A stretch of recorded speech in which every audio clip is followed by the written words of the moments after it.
अस्सलामुअलैकुम what's up guys, welcome back to Imran Bhai reaction channel. तो मेरा नाम है इमरान और मैं जिस वीडियो के ऊपर आज रिएक्ट करने वाला हूं उस वीडियो का टाइटल है how is Recep Tayyip Erdogan, life story of great Muslim leader Recep Tayyip उर्दगान।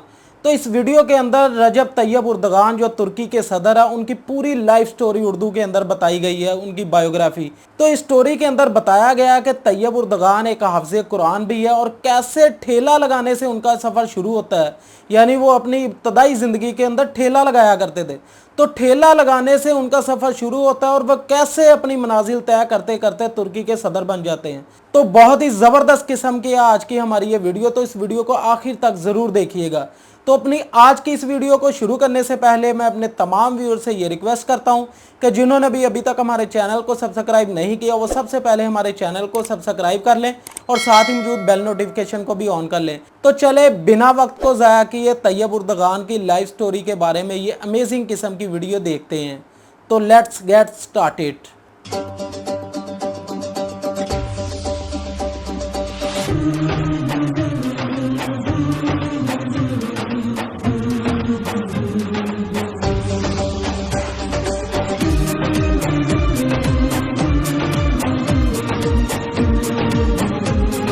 Video के इब्तिदा में तुर्की के कुछ मनाज़िर अस्सलाम वालेकुम दोस्तों, मैं आपको खुशामदीद कहता हूं अपने इस YouTube चैनल आई स्टूडियो में। दोस्तों, एक ऐसा वक्त था जब दुनिया में इस्लामी लीडरों की आवाज़ पर हर किसी को लब्बैक कहना पड़ता था। ये वक्त आज से कई सदियां पहले का नहीं बल्कि चंद दहाइयां पहले ही गुजरा है। जी हाँ, मैं बात कर रहा हूँ 70 और 80 की दहाई की, जब दुनिया में आलमी लीडर्स की फहरिस्त में शुमार होने वाले ज़्यादातर लीडरान का ताल्लुक मुस्लिम ममालिक से होता था। मगर ये एक ऐसा दौर था जब तुर्की इन ताकतवर मुस्लिम ममालिक की सफ से बाहर था। हमने अपने YouTube चैनल जानी टीवी पर आपको तुर्की की तारीख से आगाह किया था, मगर आज की इस वीडियो में हम आपको बताएंगे रजब तैयब उर्दगान की ज़िंदगी के बारे में, जिसे तुर्किश लोग रेसेप तैयब उर्तवान कहते हैं। लेकिन इस वीडियो के बाकायदा आगाज़ से पहले मेरी सभी देखने वालों से गुजारिश है कि YouTube पर मौजूद हमारे चैनल आई स्टूडियो को सब्सक्राइब करते हुए साथ मौजूद घंटी के बटन को दबाना हरगिज ना भूलिएगा, ताकि हमारी तरफ से पेश की जाने वाली हर वीडियो आप लोगों तक जल्द से जल्द पहुंच सके। दोस्तों, रजब तैयब उर्दगान 26 फरवरी 1954 को इस्तांबुल शहर से कुछ फासले पर मौजूद एक छोटे से शहर कासिम पाशा नामी शहर में पैदा हुए। वालिद का नाम अहमद उर्दगान था। तैयब उर्दगान के आबाओ अजदाद सल्तनत उस्मानिया के दौरे हुकूमत में जॉर्जिया में रहा करते थे। 1877 में उस्मानियों की रूसियों के साथ जंग शुरू हुई तो रजब तैयब उर्दगान के आबाओ अजदाद तुर्की हिजरत कर गए। दरअसल जो लोग इस्लाम के पास होते हैं उन्हें इस्लाम और इस्लामी तर्ज ज़िंदगी का एहसास नहीं होता। रजब तैयब उर्दगान के आबाओ अजदाद जॉर्जिया में रहा करते थे, जहां उनके साथ ज़्यादा आबादी क्रिश्चियन की थी, तो उनके ख़ानदान में इस्लामी तर्ज ज़िंदगी कूट कूट कर भरा हुआ था। यही परवरिश तैयब उर्दगान के वालिदैन ने उनकी भी की। वो जब छोटे थे और घर के हालात ज़्यादा बेहतर नहीं थे, उसके वालिद एक फल फरोश थे। उन्होंने बचपन में एक मदरसे में दाखिला ले लिया। तैयब उर्दगान खुद बताते हैं कि जब मैं मदरसे जाया करता था तो रास्ते में कई लोग मुझे कहा करते थे, बेटा किसी अच्छे स्कूल में दाखिला ले लो, मदरसे में पढ़ने के बाद तुम्हें नहलाने तो मुर्दे ही हैं। मगर मैं इनकी बातों की परवाह ना करता और चलता जाता।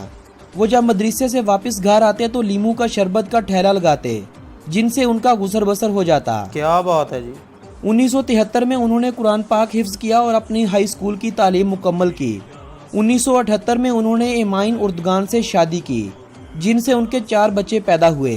अपने बड़े बेटे को उन्होंने अपने वालिद का नाम यानी उसका नाम अहमद उर्दगान रखा। दूसरे बेटे का नाम बिलाल रखा, जबकि मजीद उनके यहाँ 2 बेटियाँ भी पैदा हुईं। 1981 में उन्होंने मरमरा यूनिवर्सिटी से बिजनेस एडमिनिस्ट्रेशन की डिग्री हासिल कर ली। तैयब उर्दगान का मदरसे में पढ़ना उनके इस्लाम से लगाव की एक बड़ी वजह थी। 70 की दहाई में जब तुर्किश कौम इस्लाम से कोसों दूर हो चुकी थी, तैयब उर्दगान ने स्टूडेंट यूनियन में शमूलियत इख्तियार की। वो इस्लाम मुखालिफ होने वाले हर काम की मुखालफत करते रहे। 1976 में वो इस्लामिस्ट नेशनल पार्टी के सरबराह बना दिए गए। 1991 में वो पहली बार अमली सियासत में आए थे। ये वो दौर था जब तुर्किश लोग पाकिस्तानियों की तरह दूसरे ममालिक में जाकर रोजी रोटी कमाते थे। दरअसल तुर्की का थोड़ा सा हिस्सा यूरोप के अंदर भी आता है।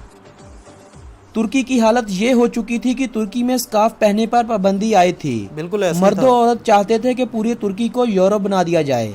पहली जंग अजीम के खात्मे के बाद ज्यादा अरसा तुर्की पर फौजी हुकूमत कायम रही थी और इन अरसों के दौरान तुर्की ने इस्लाम से कोसों दूरी इख्तियार कर ली थी। शुरू में तो हालत ये हो गई थी कि अजान अरबी की बजाय मुकामी जुबानों में दी जाने लगी। ऐसे ही और था। इस जंग अजीम के दौरान जब मुआहदा लौज़ान हुआ तो इस मुआहदे में एक बात यह भी थी कि तुर्की एक सेकुलर मुल्क बन चुका है। इस मुल्क में इस्लाम के फैलने और इस्लामी तकारीर करने पर भी पाबंदी आयद हो चुकी थी। मुल्क की हालत यह थी कि मुल्क का मसरूफ तरीन शहर इस्तांबुल गंदगी का ढेर बन चुका था। लोगों को साफ पानी मुयसर नहीं था। गली मोहल्लों की हालत अबतर हो चुकी थी। बिल्कुल ऐसे और ही इस था। शहर का जो एक बहुत बड़ा मसला था वो ट्रैफिक का मसला था। 27 मार्च 1994 को वो इस्तांबुल शहर के मेयर मुंतखब हुए तो उन्होंने बहुत जल्द इन सभी मसाइल पर काबू पा लिया। सिर्फ इस्तांबुल शहर की 4 सालों के अंदर अंदर उन्होंने हालत बदल कर रख दी। 1998 में उन्होंने फंडामेंटलिस्ट वेलफेयर पार्टी की बुनियाद रखी। दिसंबर 1997 को रजब तैयब उर्दगान ने एक तुर्की शायर की लिखी हुई नज़म को थोड़ा तब्दील करके पढ़ दिया। इस्लामी तकारीर करने पर मुल्क में पहले से पाबंदी आई थी और ऐसे में उन्होंने जिस नज़म को तब्दील करके पढ़ा उसका तर्जमा कुछ यूं बनता था कि ये मस्जिदें हमारे किले हैं, ये गुंबद हमारे हेलीमेट है क्या और बात ये है। मीनार हमारे सिपाहियों के ईमान की निशानियां हैं। उनकी इस तकरीर के बाद उन्हें इस्तांबुल के मेयर की सीट से फारग कर दिया गया। उनके इलेक्शन लड़ने पर पाबंदी आयद कर दी गई और उन्हें 10 माह कैद की सजा सुनाई गई। लेकिन बाद में उनकी सजा को 4 माह कर दिया गया और उन्होंने हंसी खुशी इस सजा को कबूल कर लिया। 2001 में उन्होंने जस्टिस एंड डेवलपमेंट पार्टी की बुनियाद रखी।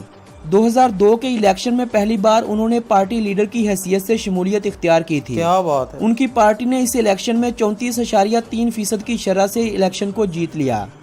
तुर्की की स्टॉक एक्सचेंज में उस एक दिन में 7% का इजाफा हुआ था। लेकिन अपोजिशन पार्टी ने अदालत में केस दायर कर दिया। उन्हें मुल्क के वजीर आजम बनने से रोक दिया गया। उनकी उसी पुरानी एक तकरीर की वजह से उन पर बैन लगा दिया गया। तैयब उर्दगान ने अपने नायब अब्दुल्ला गुल को मुल्क का वजीर आजम बना दिया। इलेक्शन कमीशन ने तैयब उर्दगान की सीट को कैंसिल कर दिया और इस सीट पर दोबारा से इलेक्शन की मंजूरी दे डाली। 2003 में जब वहां दोबारा इलेक्शन हुए तो इससे पहले अब्दुल्ला गुल ने अपोजिशन जमातों को साथ मिलाते हुए कानून में तब्दीली करवाई और रजब तैयब उर्दगान पर लगा बैन हटवा दिया गया। क्या बात है। तैयब उर्दगान ने 84% की शरह से कामयाबी समेटते हुए दोबारा पार्लियामेंट में शमूलियत इख्तियार की। नायब अब्दुल्ला गुल ने वजारत उज़्मा से इस्तीफा दे दिया और तैयब उर्दगान मुल्क के वजीर आजम की कुर्सी पर विराजमान हुए। क्या बात है। 2007 में जब तैयब उर्दगान सदारती इलेक्शन के लिए नामजद हुए तो मुल्क में जगह जगह पर मुजाहरे होने लगे, एहतजाज रिकॉर्ड हुए और उन्होंने इस बार सदर की कुर्सी अब्दुल्ला गुल के हवाले कर दी। इस साल होने वाले कौमी असम्बली के इलेक्शन में इनकी पार्टी 46% की शरह से वोट लेकर कामयाब हुई थी। 2011 में इनकी पार्टी 327 सीटों की जीत और तकरीबन 50% की शरह से कामयाब हुई थी। तैयब उर्दगान को लगातार तीसरी मरतबा तुर्की के वजीर आजम बनने का एजाज हासिल हो चुका था। 28 अगस्त 2014 को वो तुर्की के 12वें सदर मुंतखब हुए। तुर्की की तारीख में पहली बार अवाम के वोट से एक सदर का इंतखाब हुआ था। 2019 में तुर्की में बल्दियाती इंतखाबात हुए और एक बार फिर से तैयब उर्दगान की पार्टी ने वाज़े अक्सरियत हासिल कर ली। अब तुर्की के अगले सदारती इंतखाबात 2023 में होने हैं। आईनी मुद्दत 4 से 5 साल हो चुकी है। तुर्की के सदर का कहना है कि 2023 के बाद तुर्की पहले जैसा बीमार तुर्की नहीं रहेगा। बिल्कुल ऐसे ही मुआहदा होगा। लौज़ान के खात्मे के बाद तुर्की कब्रस के मसले को हल करने में अपना किरदार अदा करेगा। अपने खोए हुए इलाके वापस पाने के लिए अपनी जान लगाएगा। सल्तनत उस्मानिया के सुल्तान दोबारा से मुल्क में वापस आ सकेंगे। बासफोरस के पानियों से गुजरने वाले हर बहरी बेड़े से तुर्की टैक्स वसूल किया करेगा। तुर्की को खुदा ने एक ऐसा हुक्मरान दिया जो सिर्फ टीवी शोज तक अपनी बात को महदूद नहीं रखता। ऐसे ही। सारी दुनिया ने देख लिया, वो जो कहता है वो करके भी दिखाता है। उसने बर्मा में होने वाले जुल्म के खिलाफ सबसे पहले न सिर्फ आवाज उठाई बल्कि वहां इमदाद भी भेजी। बिल्कुल ऐसे उसने ही हुआ था। मसला शाम के हल के लिए न सिर्फ अपनी फौज को भेजा बल्कि इमदाद भी दी। उसने मसला फलस्तीन की आवाज, मसला कश्मीर की आवाज आलमी सतह पर बुलंद की। ऐसे ही था। पिछले साल 2018 में जब अमेरिका ने यरूशलेम शहर को इसराइल का दारुल हुकूमत करार दिया था तो रजब तैयब उर्दगान ने खुल्लम खुल्ला इसकी मुखालफत की। उन्होंने एक तकरीर के दौरान कहा कि यरूशलेम मुसलमानों का इस्तांबुल है, यरूशलेम मुसलमानों का मक्का है, यरूशलेम मुसलमानों का इस्लामाबाद और जगार्ता है। बेशक अगर मुसलमानों का हाल यही रहा तो कल मदीना और मक्का तक इन यहूदियों और ईसाइयों के कब्जे में चले जाएंगे। बिल्कुल सही कहा। आलमी सतह पर वो मुख्तलिफ ममालिक से बेशुमार मेडल्स और एजाज़ात हासिल कर चुके हैं। 2008 में जब गजा पट्टी पर इसराइल ने हमला किया था तो उन्होंने वर्ल्ड इकोनॉमिक फोरम पर इसराइली सदर को मासूम बच्चों और खवातीन के कातिल और काबिज कहकर पुकारा और इस मुलाकात को छोड़कर चले गए। क्या बात उनके है। इस कारनामे ने सिर्फ तुर्की नहीं बल्कि पूरी इस्लामी दुनिया में उनका सर फख्र से बुलंद कर दिया। वो जब वापस अपने वतन पहुंचे तो तुर्क अवाम ने उनका वालिहाना इस्तकबाल किया। तुर्क अवाम की उनसे मोहब्बत देखें। 2015 में जब अमरीकी नवाज आर्मी ने तुर्की पर कंट्रोल संभाल लिया तो तैयब उर्दगान ने एक टेलीविजन चैनल पर अपना एक पैगाम छोड़ा और फिर देखते ही देखते तुर्की की गयूर अवाम सड़कों पर आ गई।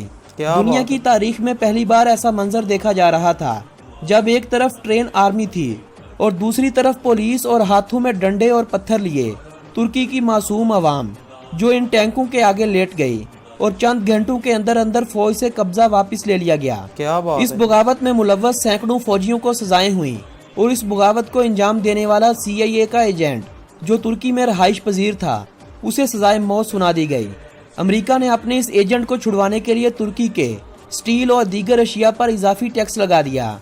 तुर्की की माइशत कमजोर होने लगी, लेकिन इस बार भी तुर्की की गयूर अवाम ने मुल्क का साथ दिया।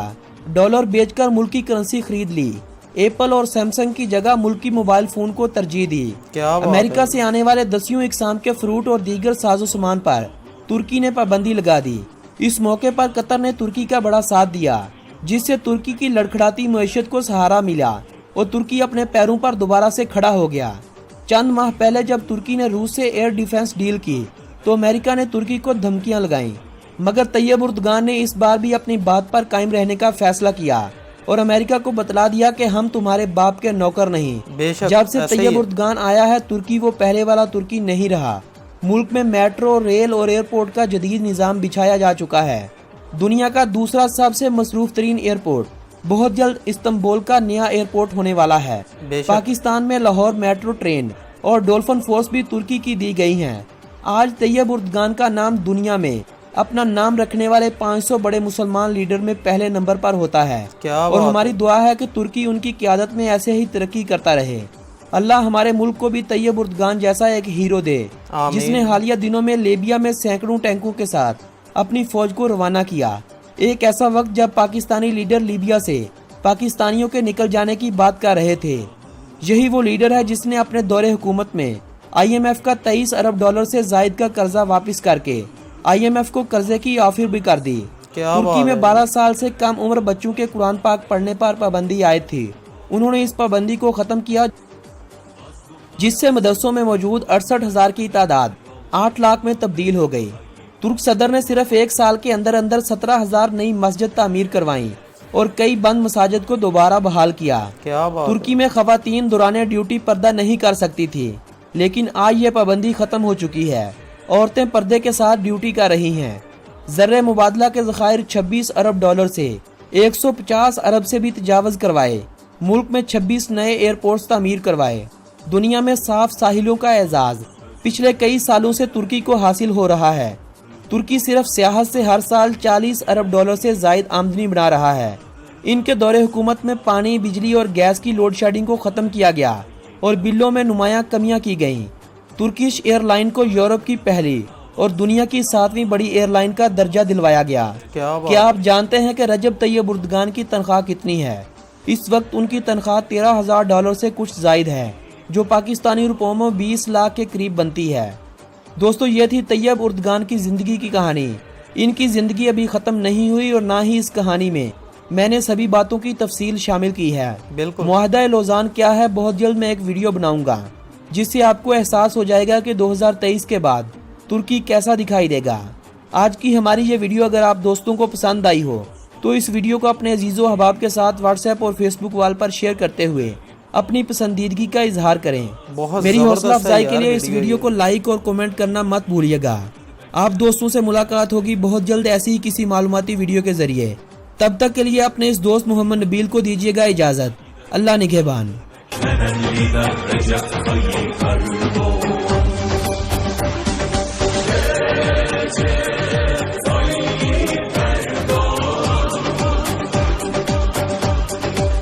ये दोबारा से आप तुर्की के कुछ मनाज़िर देख सकते हैं कि लोग कितने ज़्यादा खुश हैं।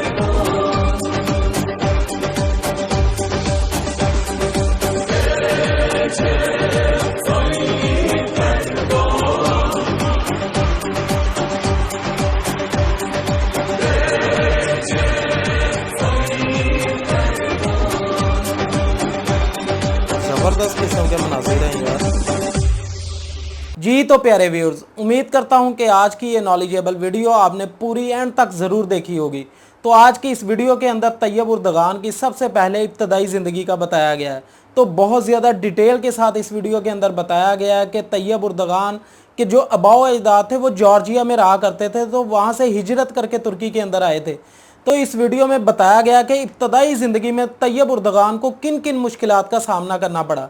तो सबसे पहले कुरान का हाफिज़ बनने के लिए, हिफ्ज़ कुरान के लिए जब तैयब उर्दगान को आपके वालिदैन ने मदरसे के अंदर डाला तो लोगों ने बहुत ज़्यादा डिसहार्ट किया उस वक़्त, क्योंकि उस वक़्त सारा तुर्की जो सेकुलर था। तो उसके बाद आपने हिफ्ज़ कुरान की तालीम हासिल की, उसके बाद आप आला तालीम के लिए जो कॉलेज में गए, वहाँ आपने स्टूडेंट फेडरेशन एक कायम की, उसके सदर मुंतखब हुए, वहाँ से आपने सियासत के अंदर एंट्री की। तो आपके ऊपर काफ़ी ज़्यादा बैन भी लगाए गए, आपको सज़ाएं भी दी गई, सिर्फ किस वजह से कि आप इस्लाम की मोहब्बत रखते थे अपने दिल के अंदर। नबी करीम सल्लल्लाहु अलैहि वसल्लम की मोहब्बत आपके दिल के अंदर कूट कूट के भरी हुई थी। तो आप कभी भी तुर्की को जो सेकुलर नहीं देखना चाहते थे, तो आपने अमली इकदाम उठाए। इसके लिए आपने अपनी अलहदा पार्टी का क़याम अमल में लाए। तो उसके बाद आप इलेक्शन लड़े, तो लोगों ने वाज़ेह अक्सरियत के साथ आपको कामयाब किया। लेकिन फिर भी ऐसा कानून बनाया गया कि आपको दोबारा से वज़ीर आज़म की सीट से बरतरफ कर दिया गया, सिर्फ क्योंकि आपने इस्लाम के बारे में तकरीर क्यों की है, क्योंकि तुर्की तो सेकुलर है। तो इस वीडियो के अंदर तैयब उर्दगान की सियासी मुश्किलात को भी बयान किया गया कि कितनी दफ़ा आपके ऊपर बैन लगे, आपको बरतरफ किया गया, तो आपने कैसे फिर सदारती निज़ाम लेके आए तुर्की के अंदर। तो बहुत ज़्यादा डिटेल के साथ ये सारा कुछ बताया गया। तो उसके बाद जो सबसे अहम चीज़ इस वीडियो के अंदर बताई गई वो थी दूसरी मुस्लिम कंट्रीज़ का दर्द, कि जहाँ भी किसी मुसलमान के ऊपर जुल्म हो रहा होता है, सबसे पहले तैयब उर्दगान आगे जाते हैं और उसके खिलाफ जो अपनी आवाज़ को बुलंद करते हैं। तो ऐसा कोई भी मुसलमान हुक्मरान अभी हमें पूरी दुनिया के अंदर नज़र नहीं आ रहा जो अपने मुल्क के अलावा बाकी मुस्लिम कंट्रीज़ का भी दर्द रखता हो अपने दिल के अंदर। अल्लाह करे कि हमें भी ऐसे ही मुसलमान हुक्मरान नसीब हो जाएं जो ना सिर्फ अपनी आवाम का बल्कि दूसरे भी मुस्लिम कंट्रीज़ का दर्द रखें अपने दिल के अंदर। तो अगर आप इसी तरह की रिएक्शन वीडियोस देखना चाहते हैं तो हमारे चैनल को सब्सक्राइब कर लें, क्योंकि मैं इसी तरह की जो अमेजिंग किस्म की रिएक्शन वीडियोस लेकर आपकी खिदमत में हाजिर होता रहूँगा। तब तक मुझे इजाज़त दीजिए। अल्लाह हाफिज़।